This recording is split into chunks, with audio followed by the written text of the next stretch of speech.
سامعین سے گزارش ہے کہ ایلیکوینٹ ادب اور ایلیکوینٹ ادب ایکسٹراس میں جتنے بھی مشہور تاریخی ناولز اور فکشنل ناولز کمپلیٹ ہو چکے ہیں اس کا مطالعہ ہمارے پلے لسٹ سیکشن میں کریں اور زیادہ سے زیادہ شیئر کرنے کی کوشش کریں، اور ہم سے رابطہ کرنے کے لیے فیس بک اور ٹویٹر پر فالو کریں۔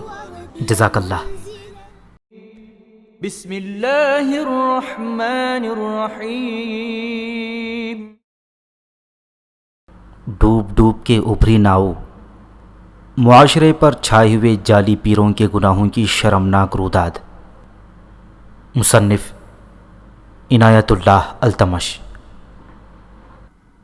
ایپیسوڈ 2۔ سائرہ جب اپنی ماں کے پاس جاتی تو اسے سناتی تھی کہ خاوند اس کے ساتھ کیسی کیسی بدتمیزیاں کرتا ہے۔ زبیر بھی اپنی بہن کا یہ رونا سنتا اور اس کا خون کھولنے لگتا تھا۔ ایک روز زبیر اپنی بہن کے سسر سے ملا اور اس کے ساتھ اس مسئلے پر بات کی۔ اسے غالباً یہ توقع تھی کہ سسر اپنے بیٹے کی وکالت کرے گا اور سائرہ کو قصوروار ٹھہرائے گا، لیکن وہاں معاملہ الٹ نکلا۔ سائرہ کے سسر کے آنسو نکل آئی اور اس نے اپنے بیٹے کے خلاف بات کی اور سائرہ کے حق میں ہمدردی کا اظہار کیا۔ یہ تو سائرہ بتاتی تھی کہ اس کی ساس اور سسر اس کے حامی اور غمخوار ہیں۔ زبیر بیٹے، سائرہ کے سسر نے کہا، یہ جاسوسی تو کرو کہ میرا بیٹا جاتا کہاں ہے اور اتنی زیادہ رقمیں کہاں پھینک آتا ہے۔ چچا جان، زبیر نے کہا، میں سراغ رسانی کرتا ہوں اور بھائی کو پکڑ بھی لوں گا، لیکن ایسا نہ ہو کہ آپ ہی ناراض ہو جائیں۔ مجھے اجازت دیں کہ میں جو بھی کارروائی کروں اس کی آپ مخالفت نہ کریں اور آپ کو شکایت نہ ہو۔ تم نے میرے بیٹے کو بھائی کہا ہے، سائرہ کے سسر نے کہا، بہنوی ہوتا ہی بھائی ہے۔ تم اگر میرے بیٹے کو مارنا پیٹنا ضروری سمجھو تو میں تمہیں اس کی بھی اجازت دیتا ہوں۔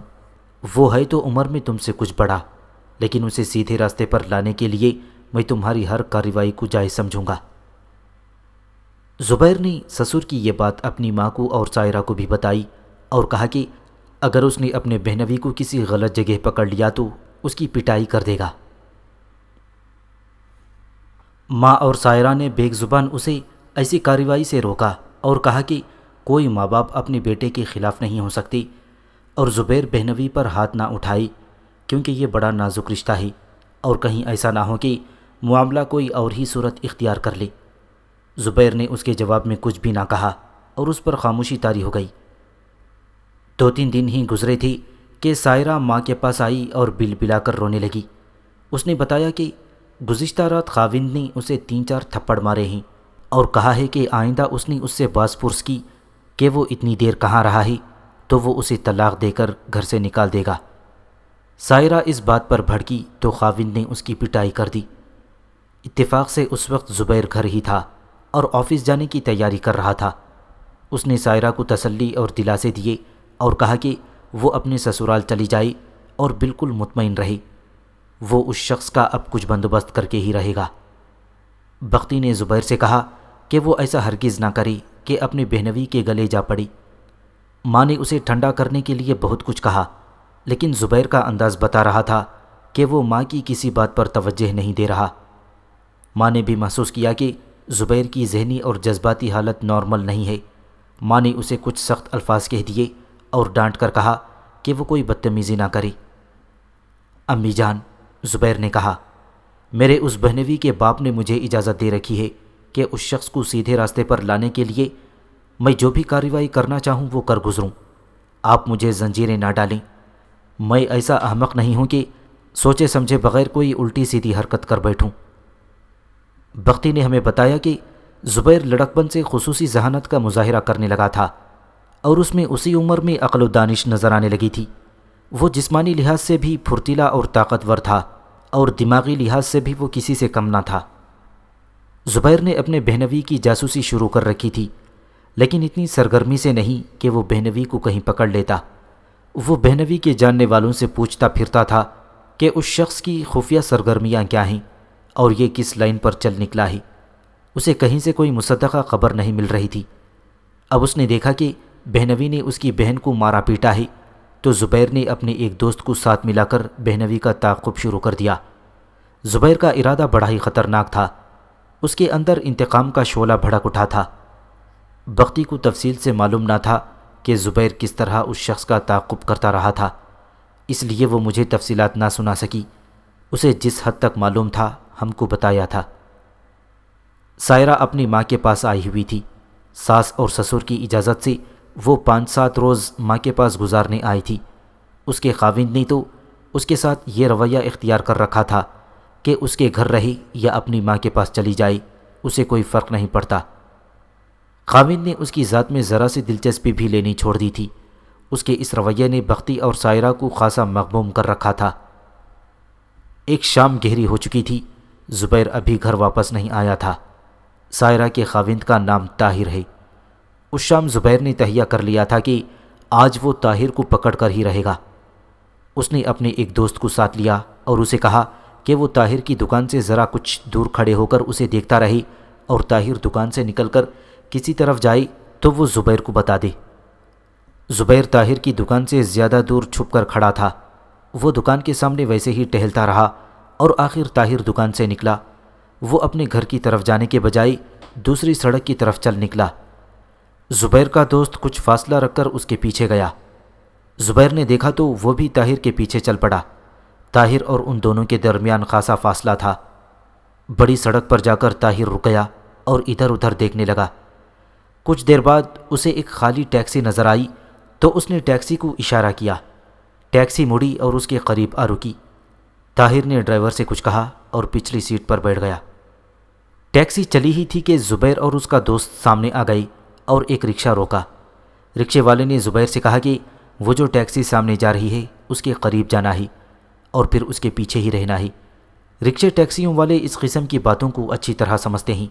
یہ رکشہ ڈرائیور بھی سمجھ گیا کہ اس ٹیکسی کا تعاقب کرنا ہے۔ تعاقب کا مقصد کچھ بھی ہو سکتا تھا۔ رکشے والے کو اپنی اجرت کے ساتھ دلچسپی تھی۔ طاہر نے کچھ دور جا کر کوٹھیوں کی ایک کالونی کے باہر ٹیکسی رکوائی۔ زبیر اپنے دوست کے ساتھ رکشے میں بیٹھا دیکھ رہا تھا۔ اس نے رکشہ کچھ آگے لے جا کر رکوا لیا اور رکشے میں بیٹھے بیٹھے پیچھے دیکھنے لگا۔ طاہر ٹیکسی میں ہی بیٹھا رہا۔ زیادہ دیر نہیں گزری تھی کہ ایک جوان سال عورت کوٹھیوں کی طرف سے باہر آئی اور ٹیکسی تک آن پہنچی۔ وہ گورے رنگ کی عورت جدید فیشن کے کپڑوں میں ملبوس تھی اور اس کے بال کٹے ہوئے تھے۔ وہ ہر لحاظ سے ماڈرن عورت تھی۔ طاہر نے ٹیکسی میں بیٹھے بیٹھے دروازہ کھولا اور وہ عورت پچھلی سیٹ پر طاہر کے ساتھ بیٹھ گئی۔ ٹیکسی چل پڑی اور زبیر کے رکشے کے قریب سے گزری۔ زبیر نے رکشے والے سے کہا کہ وہ اس ٹیکسی کے پیچھے چلے۔ رات گہری ہو گئی تھی۔ سڑک پر ٹریفک اچھی خاصی تھی۔ رکشے والا بڑا ہوشیار آدمی تھا۔ اس نے ٹیکسی کو نظروں سے اوجھل نہ ہونے دیا۔ ٹیکسی ایک ماڈرن شاپنگ سینٹر میں جا رکی، جہاں گاہک اتنے نہیں ہوتے جتنی کاریں ہوتی ہیں۔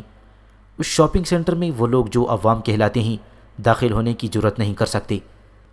وہاں جا کر انسان بھول ہی جاتا ہے کہ وہ کس ملک میں ہے۔ طاہر اور وہ عورت ٹیکسی سے نکلے اور کپڑوں کی ایک دکان میں چلے گئے۔ زبیر رکشے میں ہی بیٹھا رہا اور دوست سے کہا کہ وہ اس دکان میں گاہک بن کر جائے اور دیکھے کہ وہ کیا شاپنگ کرتے ہیں۔ اس نے رکشہ رکوا لیا۔ آپ برا نہ جانیں تو ایک بات پوچھوں؟ رکشہ ڈرائیور نے پیچھے مڑ کر زبیر سے پوچھا۔ کیا یہ آپ کا بھائی ہے یا کوئی دوست ہے جس کا آپ تعاقب کر رہے ہیں؟ بھائی ہے یار، زبیر نے جواب دیا۔ بڑا بھائی ہے، آوارگی میں پڑ گیا ہے، پتہ ہی نہیں چلنے دیتا تھا کہ کہاں جاتا ہے اور اتنے پیسے کہاں ڈبو آتا ہے۔ اتفاق کی بات ہے کہ میں اس عورت کو جانتا ہوں، ادھیڑ عمر رکشہ ڈرائیور نے کہا۔ میں آپ کو بتاتا ہوں کہ آپ کے بھائی صاحب اتنا پیسہ کہاں ڈبو رہے ہیں۔ میں نے بہت عرصہ ٹیکسی چلائی ہے۔ ٹیکسی بگڑی تو مالک بھی بگڑ گیا۔ وہ کہتا تھا کہ میں اس چھکڑے کو مرمت کروا کر چلاتا رہوں۔ میں نے قسطوں پر رکشہ لے لیا اور 2 سال ہوئے مالکوں کی دھونس اور دھاندلی سے محفوظ ہو گیا ہوں۔ تم اس ٹیکسی کی بات کرو بھائی، زبیر نے کہا۔ کیا یہ بھی کوئی ٹیکسی تو نہیں؟ ہمارا بھائی تو اپنی بیوی کو طلاق دینے پر آ گیا ہے۔ آپ مانیں گے نہیں صاحب، رکشہ ڈرائیور نے کہا۔ اسے ویسی ہی ٹیکسی سمجھیں جیسی عصمت فروشوں کی دنیا میں چلتی ہے۔ فرق یہ ہے کہ یہ ایک کوٹھی میں رہتی ہے اور اس کا خاوند بھی ہے۔ یہ خاوند ایک سرکاری محکمے کا افسر ہے۔ میری ٹیکسی میں یہ کئی بار بیٹھی ہے، کبھی اکیلی اور کبھی زیادہ تر اپنے کسی آشنا گاہک کے ساتھ۔ کیا اس کے خاوند کو معلوم نہیں یہ کیا کرتی ہے؟ زبیر نے پوچھا۔ آپ کس دنیا میں رہتے ہیں صاحب؟ رکشہ ڈرائیور نے کہا۔ کیا آپ نہیں جانتے کہ ہمارے ملک کی سرکاری مشینری میں عورت کا کتنا عمل دخل ہے؟ آپ کو ایسے افسر ملیں گے جو بمشکل کلرک کے لیے فٹ تھے، لیکن عورت کے کندھوں پر بیٹھ کر وہ افسری کی کرسیوں پر جا بیٹھے ہیں۔ کسی کو جرت نہیں ہو سکتی کہ وہ ان پر انگلی اٹھائے۔ یہ عورت جس افسر کی بیوی ہے، اسے افسری کی کرسی اسی عورت نے دلوائی ہے۔ رشوت صرف روپیے پیسے سے نہیں چلتی، اب تو ایک خوبصورت اور جوان عورت کرنسی سے زیادہ کام کرتی ہے۔ یہ تو میں جانتا ہوں، زبیر نے کہا، لیکن ایسی عورت کبھی دیکھی نہیں تھی۔ ایسی چیزیں سامنے ہوتے ہوئے بھی نظر نہیں آیا کرتی، رکشہ ڈرائیور نے کہا۔ اگر آپ اپنے عوامی معاشرے اور سرکاری طبقے کا اصل رنگ اور روپ دیکھنا چاہتے ہیں تو کچھ عرصے کے لیے ڈرائیور بن جائیں۔ پیسنجر اٹھائیں، آنکھیں سامنے سڑک پر اور کان پچھلی سیٹ پر لگائے رکھیں۔ آپ پر ایسے بھید کھلیں گے، ایسے راز فاش ہو کر آپ کے سامنے آ جائیں گے جن سے ہمارے لوگ بلکہ ہمارا قانون بھی ناآشنا رہتا ہے۔ ٹیکسی کی پچھلی سیٹ پر محبت کے اور عمر بھر ساتھ نبھانے کے عہد و پیمان ہوتے ہیں، اور اسی سیٹ پر ان کی آہیں اور سسکیاں سنائی دیتی ہیں جن کے دل ٹوٹ جاتے ہیں اور جو ٹوٹے ہوئے عہد و پیمان کے پرزے ڈھونڈنے نکلتے ہیں۔ ٹیکسی کی پچھلی سیٹ پر فریب کار بھی بیٹھتے ہیں اور فریب خوردہ بھی۔ پچھلی سیٹ پر کبھی کوئی لڑکی کسی آدمی کے ساتھ ایسے بھی آ بیٹھتی ہے جو برقعے میں اس طرح لپٹی ہوئی ہوتی ہے کہ اس کے ہاتھ بھی نظر نہیں آتے، لیکن ڈرائیور کے کان پچھلی سیٹ پر لگے ہوئے ہوں تو کچھ ہی دیر بعد یہی لڑکی جس کے ہاتھ بھی نظر نہیں آتے مادرزاد ننگی ہو کر اسے نظر آنے لگتی ہے، اور کبھی کوئی ایسی لڑکی آ بیٹھتی ہے جو لباس میں بھی نیم برہنہ ہوتی ہے، بال کٹے ہوئے اور سر سے ننگی، لیکن باتیں سنو تو شرم و حجاب کا بڑا ہی حسین مجسمہ لگتی ہے۔ انسان ویسا نہیں ہوتا جیسا نظر آتا ہے صاحب۔ زبیر پورے انہماک سے ڈرائیور کی باتیں سن رہا تھا اور کچھ حیران بھی ہو رہا تھا کہ اس شخص کا مشاہدہ کتنا تیز اور گہرا ہے۔ زبیر نے محسوس کیا کہ یہ شخص تو قابل احترام ہے۔ آپ اس عورت کی بات کر رہے تھے، زبیر نے کہا، اور میں نے اس کے خاوند کی کوئی بات پوچھی تھی۔ آپ نے پوچھا تھا کہ اس کے خاوند کو اس کی خفیہ سرگرمیوں کا علم ہے یا نہیں، ڈرائیور نے کہا۔ میں خاوند کو بھی جانتا ہوں اور اس کی بیوی کو بھی۔ خاوند کو میں نے کئی بار کسی اور عورت کے ساتھ اپنی ٹیکسی پر بٹھایا ہے، اور اس کی بیوی کو کسی اور آدمی کے ساتھ اسی ٹیکسی پر بٹھایا اور وہاں تک پہنچایا ہے جہاں تک اسی قسم کے لوگ پہنچا کرتے ہیں۔ اس کا خاوند اتنی جرت کر ہی نہیں سکتا کہ اپنی اس بیوی کو اس طرح اکیلے یا دوسروں کے ساتھ گھومنے پھرنے سے روکے، کیونکہ وہ خود اسی قماش کا آدمی ہے۔ اسی خوبصورت بیوی نے اسے اس کرسی پر بٹھایا ہے جو یہ صرف خواب ہی میں دیکھ سکتا تھا۔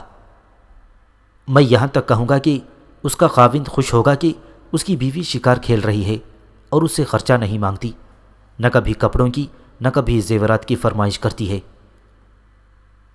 ہاں بھائی صاحب، زبیر نے کہا، فرمائشیں پوری کرنے والے مل جائیں تو خاوند کو پریشان کرنے کی کیا ضرورت ہے؟ اور میں آپ کو یہ بھی بتا دیتا ہوں، رکشہ ڈرائیور نے کہا، آپ کے بھائی صاحب پہلے شخص نہیں جس کے ساتھ اس عورت نے دوستی لگائی ہے۔ اس سے پہلے یہ عورت نہ جانے کتنے ہی دوست بنا کر انہیں یوں چوس چکی ہے جس طرح جالے میں آئی ہوئی مکھی کو مکڑی چوس لیا کرتی ہے۔ چند مہینے تو یہ میری مستقل پیسنجر بنی رہی، جس طرح کوئی شخص کسی ایک دکان کا مستقل خریدار بن جاتا ہے۔ اسی لیے میں کہتا ہوں کہ اس عورت کو جتنا میں جانتا ہوں اور کوئی نہیں جان سکتا۔ اپنے بھائی صاحب کو اس کے جال سے نکالیں، ورنہ اس کا نتیجہ آپ کے پورے خاندان کے لیے بڑا ہی بھیانک ہوگا۔ ایک بات اور بتائیں، زبیر نے پوچھا، اگر اس عورت کی اتنی کمائی ہے اور خاوند بھی اچھے عہدے پر ہے تو کیا ان کی اپنی گاڑی نہیں؟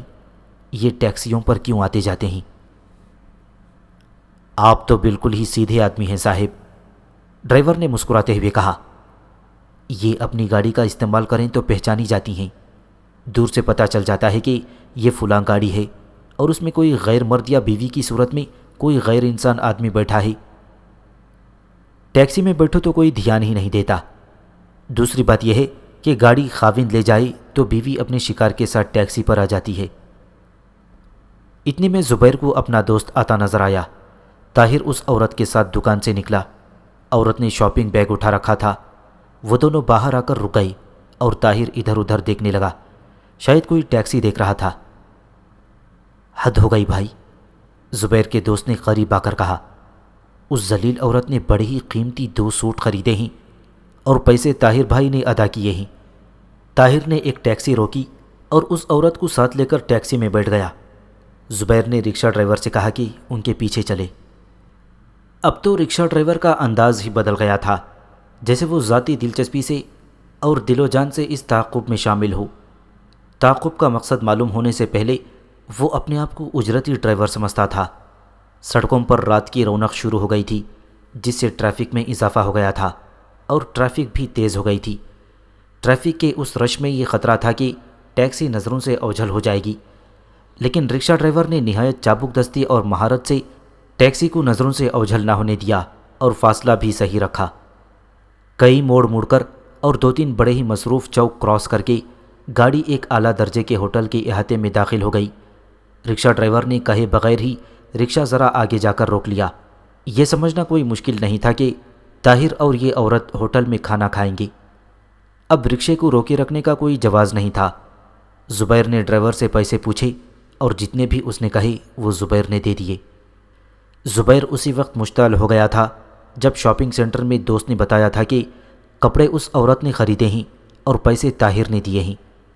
وہ خوبصورت اور جوان عورت تھی، طاہر کی ہم عمر لگتی تھی، 30 سال سے کچھ کم ہی ہوگی، لیکن اب زبیر کو یہ عورت ایک چڑیل کے روپ میں دکھائی دینے لگی۔ اس نے جب طاہر اور اس عورت کو اتنے اعلیٰ اور اتنے مہنگے ہوٹل میں جاتے دیکھا تو اس کا اشتعال غصے کی صورت اختیار کر گیا اور اس غصے میں قہر اور غضب بھرتا گیا۔ وہ ہوٹل کے احاطے سے باہر کھڑا دیکھتا رہا۔ اس کے دوست نے اسے کہا کہ یہ پتہ چل گیا ہے کہ طاہر بھائی کہاں کہاں جاتا ہے اور حلال کی کمائی اڑاتا ہے، بہتر ہے کہ اب چلیں اور اس کے باپ کو بتا دیں۔ ابھی نہیں، زبیر نے کہا، میں انتظار کر رہا ہوں کہ یہ کھانا شروع کر دیں تو میں ان کے پاس جا کھڑا ہوں اور انہیں پتہ چلے کہ میں نے انہیں دیکھ لیا ہے۔ ایسا مت کرو، دوست نے کہا، ایسا نہ ہو کہ طاہر بھائی برا مان جائیں اور اس میں اپنی توہین سمجھیں۔ بات بڑھ جانے کا خطرہ ہے، ہو سکتا ہے وہ تمہارے ساتھ بدتمیزی کر بیٹھے۔ بدتمیزی تو میری طرف سے ہوگی، زبیر نے کہا، مجھے اس کا کوئی غم نہیں کہ یہ اپنی اور باپ کی آمدنی ایک عورت پر اڑا رہا ہے۔ میرے لیے تو اس کی یہ حرکت اس لیے ناقابل برداشت ہے کہ اس نے میری بہن کو مارا پیٹا ہے اور اس کی ازدواجی زندگی میں زہر گھول رکھا ہے۔ میں تو چاہتا ہی یہی ہوں کہ یہ شخص میرے ساتھ بدتمیزی کرے۔ دوست اسے روک رہا تھا، لیکن زبیر کا خون کھول رہا تھا۔ اس کا دماغ اس کے قابو سے نکل گیا، غصے نے اسے باولا کر دیا تھا۔ زبیر نے دوست سے کہا کہ بہتر ہے وہ چلا جائے، نہ جانے وہ کیا کر بیٹھی۔ وہ دوست خواہ مخواہ اس کے ساتھ پکڑا جائے گا۔ میں تمہیں تنہا نہیں چھوڑوں گا زبیر، دوست نے کہا، اس ذہنی کیفیت میں تمہیں میری ضرورت پڑے گی۔ 15-20 منٹ انتظار کر کے زبیر ہوٹل کے اندر جانے لگا تو اس کا دوست بھی اس کے ساتھ چل پڑا۔ زبیر نے اسے روک لیا اور کہا کہ وہ باہر گیٹ پر انتظار کرے۔ دوست مان تو نہیں رہا تھا، لیکن زبیر نے اسے منوا لیا اور دوست گیٹ کے قریب جا کھڑا ہوا۔ زبیر اس ہوٹل میں پہلی بار گیا تھا۔ یہ تو اسے معلوم تھا کہ اس ہوٹل میں بڑے ہی امیر کبیر لوگ آتے ہیں، لیکن اندر کی شاہانہ شان و شوکت دیکھ کر اسے اندازہ ہوا کہ وہ کسی محل میں آ گیا ہے۔ اندر گھومتے پھرتے آدمی تھے تو اسی جیسے تھے، لیکن ان میں اور اپنے آپ میں وہ زمین و آسمان جتنا فرق محسوس کر رہا تھا۔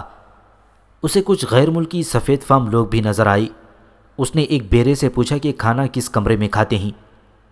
بیرے نے پہلے تو اسے اوپر سے نیچے دیکھا اور پھر سر کا اشارہ کر کے کہا، ادھر چلے جاؤ۔ زبیر شکل و صورت کا اچھا تھا اور اس کا لباس غریبانہ بھی نہیں تھا، لیکن یہ بیرا اسے کمتری کے احساس میں مبتلا کر گیا تھا۔ اس نے محسوس کیا کہ وہ ان لوگوں کی برابری نہیں کر سکتا جو یہاں کھانا کھانے آتے ہیں۔ وہ ڈائننگ ہال میں داخل ہوا تو ٹھٹک کر رہ گیا۔ الگ الگ میزوں پر بیٹھی عورتیں اور مرد کھانے میں مصروف تھی۔ ایسی سجاوٹ اور ماحول میں اتنی دلکشی اس نے پہلی بار دیکھی تھی۔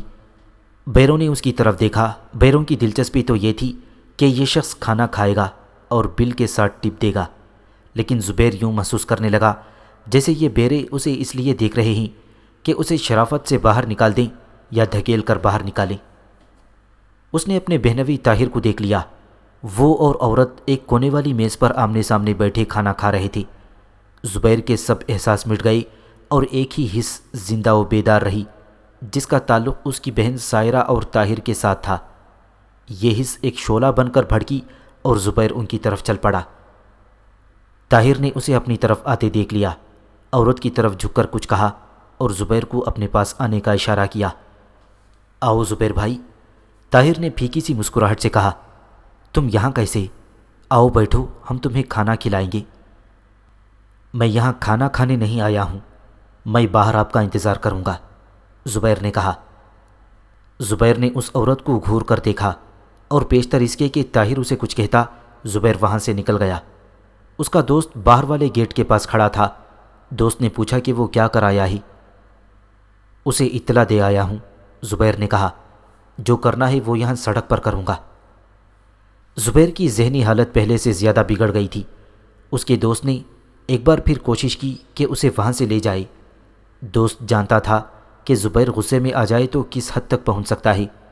اب تو وہ اپنے دوست کی کسی بات کا جواب بھی نہیں دے رہا تھا، جیسے اس کی سن ہی نہ رہا ہو۔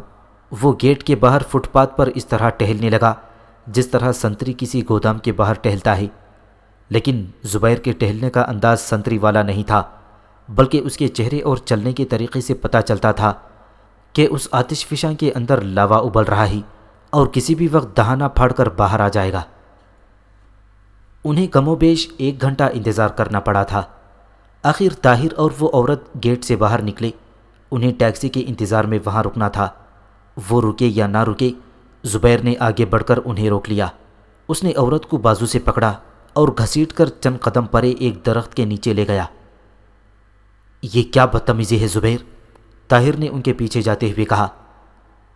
میں تجھے جاننا چاہتا ہوں تو کون ہے، زبیر نے اس حسین اور ماڈرن عورت سے کہا۔ تو مہذب قسم کی عظمت فروش عورت ہے، آئندہ میں تجھے اس شخص کے ساتھ نہ دیکھوں۔ زبیر جس عورت کو دھمکی دے رہا تھا وہ تھی تو عورت ہی، لیکن وہ ان عورتوں میں سے نہیں تھی جو کسی مرد کی دھمکی سے ڈر جایا کرتی ہیں۔ وہ تو مردوں کو انگلیوں پر نچانے اور پھر تگنی کا ناچ نچانے کی مہارت رکھتی تھیں۔ اس نے اپنی عزت و آبرو تو سرے بازار رکھی ہوئی تھی ہی، اس کے ذہن میں عزت و غیرت کا تصور کچھ اور تھا۔ زبیر کا خیال یہ تھا کہ یہ آبرو باختہ عورت ہے اور ڈر جائے گی کہ اس کا بھانڈا پھوٹ جائے گا۔ یہ زبیر کی سادگی تھی کہ اتنا بھی نہ جانتا تھا کہ یہ عورت اپنا بھانڈا چوراہے میں کبھی کا پھوڑ چکی ہے۔ تمہارے لیے بہتر ہے کہ میرا بازو چھوڑ دو، عورت نے ذرا تحمل سے کہا، ورنہ پچھتاؤ گی اور میرے پاؤں میں سر رکھ کر ناک رگڑو گے تو بھی میں تمہیں معاف نہیں کروں گی۔ زبیر، طاہر نے اسے بڑے بھائیوں کی طرح ڈانٹتے ہوئے کہا، چھوڑو اسے، میرے ساتھ بات کرو۔ زبیر نے طاہر کے سینے پر ہاتھ رکھ کر اتنی زور سے دھکا دیا کہ طاہر 3-4 قدم پیچھے پیٹ کے بل جا گرا۔ زبیر پھر اس عورت کی طرف متوجہ ہوا۔ سنا تم نے؟ زبیر نے اس عورت سے کہا، یہ شخص تمہارے پیچھے پڑ کر میری بہن کی ازدواجی زندگی جہنم بنا چکا ہے۔ میں اس شخص کا ساتھ نہیں چھوڑوں گی، عورت نے پوری دلیری سے کہا۔ اپنی بہن سے کہو کہ میری طرح کسی اور کے ساتھ دوستی کر لے، پھر اس کی زندگی جنت بن جائے گی۔ زبیر نے اس عورت کا بازو چھوڑ کر پوری طاقت سے اس کے منہ پر تھپڑ مارا۔ عورت تیورا کر درخت کے ساتھ جا لگی۔ ابھی وہ سنبھل ہی رہی تھی کہ زبیر نے ایسا ہی ایک اور تھپڑ دوسرے ہاتھ سے اس کے دوسرے گال پر مارا۔ ادھر سے اس کا بہنوی طاہر آ گیا۔ جب وہ قریب آیا تو زبیر نے اس کے منہ پر گھونسا مارا۔ وہ جس طرح پہلے زبیر کے دھکے سے پیچھے جا گرا تھا، اسی طرح اس گھونسے نے بھی اسے گرا دیا۔ زبیر نے اس عورت کو دونوں ہاتھوں سے تھپڑ مارنے شروع کر دیے۔ عورت چیخنے چلانے لگی۔ طاہر اٹھ کر پھر زبیر کی طرف آنے لگا تو زبیر کے دوست نے اسے اپنے بازوؤں میں دبوچ لیا۔ ہوش میں آئیں طاہر صاحب، دوست نے اسے کہا، یہ آپ کی بیوی کا بھائی ہے اور آپ کس عورت کے پیچھے اپنے بھائی سے لڑائی موڑ رہے ہیں؟ طاہر کو زبیر کے ساتھ اپنے رشتے کا خیال آیا تھا یا نہیں، یہ بات مشکوک تھی، لیکن زبیر کا قہر دیکھ کر وہ یقیناً ڈر گیا اور پھر زبیر کی طرف نہ آیا۔ زبیر نے اس حسین و جمیل عورت کی پٹائی تو کر دی تھی اور ابھی جاری رکھی ہوئی تھی، لیکن جس طرح یہ عورت چلائی اور اس نے بار بار بھاگنے کی کوشش کی، وہ اس کی پٹائی سے کئی درجے زیادہ تھی۔ یہ ہوٹل شہر کی سب سے بڑی اور سب سے زیادہ مصروف سڑک پر تھی۔ دیکھتے ہی دیکھتے کاریں رک گئیں اور پیدل چلنے والوں کا ایک ہجوم اکٹھا ہو گیا۔ لوگوں نے آگے بڑھ کر عورت کو چھڑا تو لیا، لیکن وہ روتے چیختے اور چلاتے ہوئے کہہ رہی تھی کہ یہ غنڈہ بدماش ہے اور اسے زبردستی اٹھا کر گاڑی میں ڈالنا چاہتا ہے۔ لوگوں نے ادھر ادھر دیکھنا شروع کر دیا کہ اس کی گاڑی کہاں ہے۔ عورت کو معلوم ہوگا کہ زبیر کی گاڑی نہیں، اس نے ابلیسیت اور خباثت کے کمالات دکھانے شروع کر دیے۔ اس کے ساتھ 2 اور آدمی تھے۔ عورت نے چلاتے ہوئے کہا، وہ گاڑی میں بیٹھ کر بھاگ گئے ہیں۔ یہ 5 اسٹار ہوٹل تھا جس میں دنیا بھر کی بڑی شخصیتیں آ کر قیام کرتیں اور کھانا کھاتی تھیں۔ ہوٹل کی اس اہمیت کی وجہ سے وہاں پولیس موجود رہتی تھی۔ ایک ہیڈ کانسٹیبل اور 2 کانسٹیبل پہنچ چکے تھے۔ انہوں نے زبیر کو پکڑ لیا۔ طاہر اور زبیر کا دوست وہاں سے کھسک گئے تھے۔ شکل و صورت اور لباس سے یہ عورت کوئی معمولی عورت نہیں لگتی تھی۔ اس نے ہیڈ کانسٹیبل کو حکم کے لہجے میں کہا کہ زبیر کو فوراً گرفتار کر کے تھانے پہنچایا جائے اور وہ ابھی اپنے خاوند کو فون کرتی ہے۔ کاروں والے تو خاص طور پر اس عورت کے ہمدرد بن گئے تھے۔ ان میں سے کسی نے کہا کہ اس نے ایک کار یہاں سے جاتی دیکھی ہے جو پہلے یہاں رکی ہوئی تھی۔ کسی نے یہ بھی کہا کہ اس نے خود دیکھا ہے کہ 2 آدمی اس عورت کو کار کی طرف گھسیٹ رہے تھے۔ زبیر یہی رٹ لگائے جا رہا تھا کہ یہ فاحشہ اور عصمت فروش عورت ہے اور وہ اس کی پرائیویٹ اور درپردہ زندگی سے اچھی طرح واقف ہے، لیکن زبیر کی کوئی سن نہیں رہا تھا۔ یہ دیکھا گیا ہے کہ کسی کی چھیڑ خانی پر کوئی لڑکی شور مچا دے تو لوفر لفنگے بھی اس لڑکی کے حمایتی اور محافظ بن جاتے ہیں، جو سڑکوں پر صرف لڑکیوں کو چھیڑنے کے لیے ہی نکلتے ہیں۔ یہاں بھی تماشائی ہی مظاہرہ کر رہے تھے۔ ہر کوئی زبیر کو ہی برا بھلا کہے جا رہا تھا اور کچھ آدمی ہیڈ کانسٹیبل سے کہہ رہے تھے کہ اسے تھانے لے جائے۔